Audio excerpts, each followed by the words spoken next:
আগামী 12 তারিখ দেশ কাদের হাতে বুঝাই দিবেন এটা আপনি সিদ্ধান্ত নেন। আমার তো এখানে বলা টলার দরকার নেই, তো এতটুকু বলবো, চোরের হাতে দেশ বুঝাই দিয়েন না, ডাকাতদের হাতে দেশ বুঝাই দিয়েন না, বদমাশদের হাতে চেয়ে দেশ বুঝাই দিয়েন না, দাড়িওয়ালা, টুপিওয়ালা, জুব্বাওয়ালা, ইমামদারের কাছে, ইসলামওয়ালার কাছে দেশ বুঝায় না। আমার এই দেশে যারা 16টা বছর ধরে শাসন করেছে, 16 বছর ধরে শাসনের নামে আমার দেশ থেকে 28 লক্ষ কোটি টাকা বিদেশ পাচার করছে। কত বুঝে নাই, মুরব্বীরা বুঝে নাই। 28 লক্ষ কোটি মানে কি? হ্যাঁ, আপনি চিন্তা করতে পারেন যে 1000 টাকার নোট যদি টাল করে রাখা হয়, 28 লক্ষ কোটি টাকা একসাথে রাখার জন্য কি পরিমাণ জায়গা লাগতে পারে। একটা সহজ বলি, সহজ উদাহরণ দিয়ে বুঝেন। বাংলাদেশের বর্তমান রিজার্ভ ফান্ড হচ্ছে 3.5 থেকে 4 লক্ষ কোটি টাকার মতো। যখন একটু বেশি ছিল তখন এটা 5.5 থেকে 6 লক্ষ কোটি টাকা পর্যন্ত ছিল। আর পাচার হয়েছে কত লক্ষ কোটি বললাম। এবার আপনি চিন্তা করেন যে আমাদের দেশের রিজার্ভ ফান্ডের কি পরিমাণ টাকা, রিজার্ভ ফান্ডের 2 গুণ 3 গুণ 4 গুণ 5 গুণ টাকা শুধু এদেশ থেকে বিদেশ পাচার হয়েছে। যারা পাচার করেছে এদের কলব একটারও ভালো, আসতে বলে তো, এদের কলব কারো ভালো? এরা টুপিওয়ালা, দাড়িওয়ালা, জুব্বাওয়ালা, নামাজি, আলেম, কথা বলে না। এরা তো আল্লামা সাজিদুর রহমান সাহেবের ভক্তবৃন্দ, কি বলেন? কথা বলে না তো।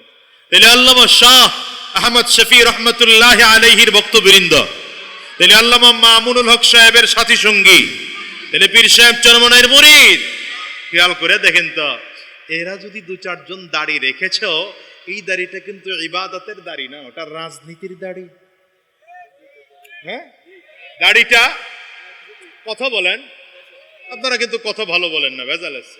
এই রোগী আপনাদের মধ্যে আছে, আওয়াজে মনে হয়। হ্যাঁ বলেন, এই দাড়িটা ইবাদতের দাড়ি না রাজনীতির দাড়ি? রাজনীতির দাড়ি, যেটার প্রমাণটা কি? প্রমাণ হলো যতদিন ক্ষমতায় ছিল মাশাআল্লাহ চমৎকার দাড়ি, দাড়ি দেখে তো মনে করেছিলাম মাশাআল্লাহ কি চমৎকার একজন মানুষ, টাকাও কম নাই, ক্ষমতাও কম নাই, সে তো দাড়িও রেখেছে, মাথায় টুপিও পরে, সুন্নতি পোশাক পরে।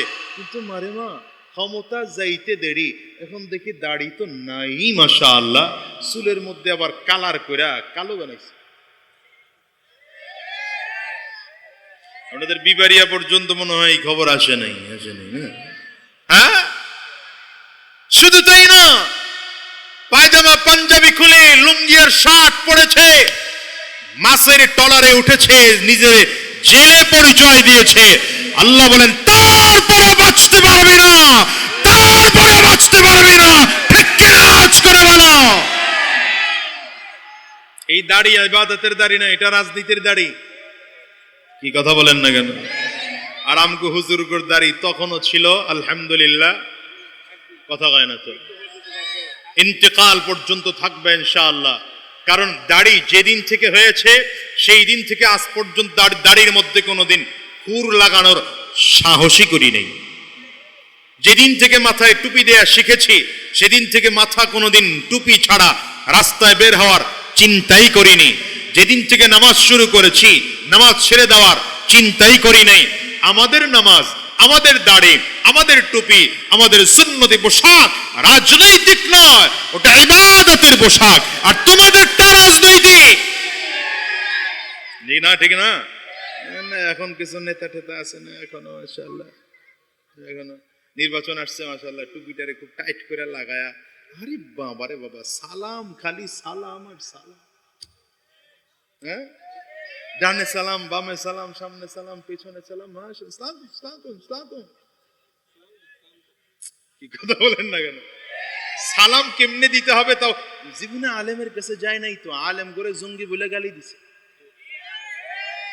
আলেমের কাছে গেলে না সে শিখতো সালাম কেমন করে দিতে হয়। হ্যাঁ হ্যাঁ, সালাম,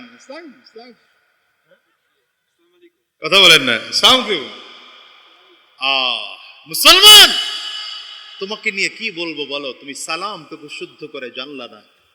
একজন মুসলমানের উচিত হলো এক কিছু পারুক আর না পারুক সালামটুকু তো শুদ্ধ করে জানবে। হ্যাঁ, আসসালামু আলাইকুম, আর জবাব দিবেন ওয়া আলাইকুমুস সালাম। ওয়ালাইকুম সালাম। না না, কথা ভাই, সব হুজুরগুর খাতে ফেলে দিছেন, আপনাদের কোনো কাজ নাই। কবর জিয়ারাত এটা হুজুরে নিয়ে যান মসজিদে ইমাম সাহেবের। আপনি তো ঢাকায় থাকেন মাশাআল্লাহ, ঢাকা থেকে বিশাল টাকা পয়সা আপনার প্যারাডো গাড়ি হাঁকায় দেশে ঢুকছেন, ইমাম সাহেবকে নিয়ে আব্বার কবর জিয়ারত করতে যান। লজ্জা লাগে না আপনার? লজ্জা লাগে না আপনার? বাবার কবরের সামনে দাঁড়িয়ে সূরা ফাতিহা পড়তে পারেন না? আমি আপনা করে বলতেছি না, আমি ঢাকার কথা আর আমাকে বরিশালের কথা বলতেছি। আহা, জাতিকে আল্লাহ হেফাজত করুন, চিল্লা আমিন বলেন। তো যারা এদেশ থেকে টাকা পাচার করলো বিদেশে, এদেশ থেকে যারা লুটোপুটে খেয়ে ধ্বংস করে ফেললো, বলেন তো এদের কারো আখলাক ভালো? এদের কারো কলব ভালো?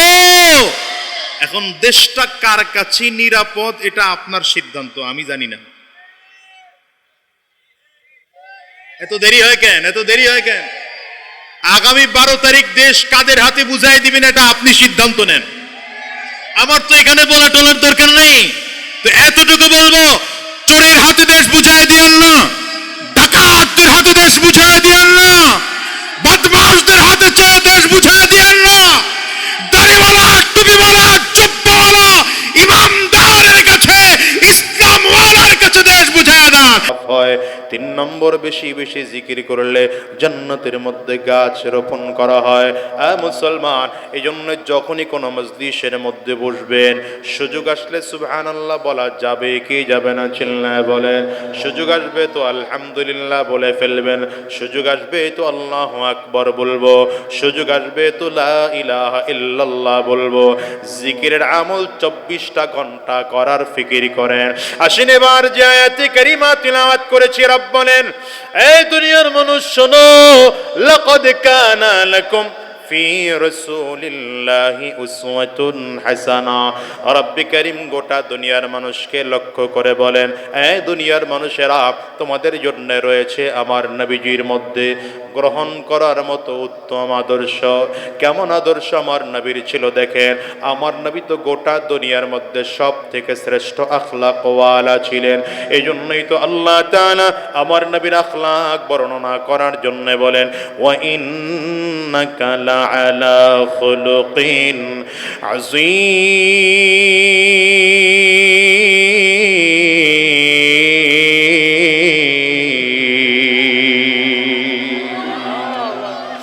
এই দুনিয়ার মানুষ শোনো,